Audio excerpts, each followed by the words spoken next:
So the car we're using is a standard production model fitted with a... For the past 12 months, vehicles like these have been collecting information about how humans drive. What we have installed in the car is a stereo video camera, so a 3D camera looking out the front of the car, permanently observing the road scene in front. And the camera detects and identifies objects in front of the car, so other vehicles. It can detect whether it's a passenger car or a van, for example, or a lorry.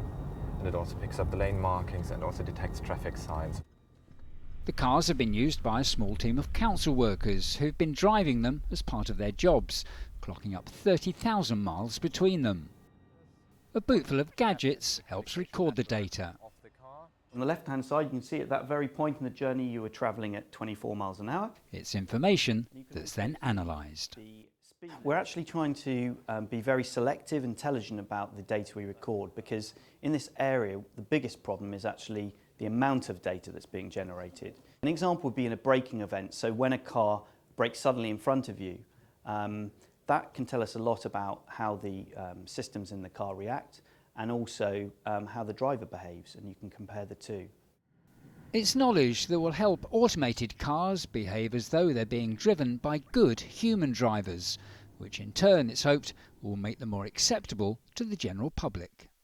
I think unless you feel comfortable as a driver sitting in the car to hand over your life, if you wish, to the machine, you're not going to accept the technology. So I think it's vital to make sure that we do all of the homework, we have the right regulation in the background to run this technology into the market. Over the next 2 years, this research programme will add more sensors to its test cars to gather even more data in the journey towards automated driving. Kevin Ashford, ITV News.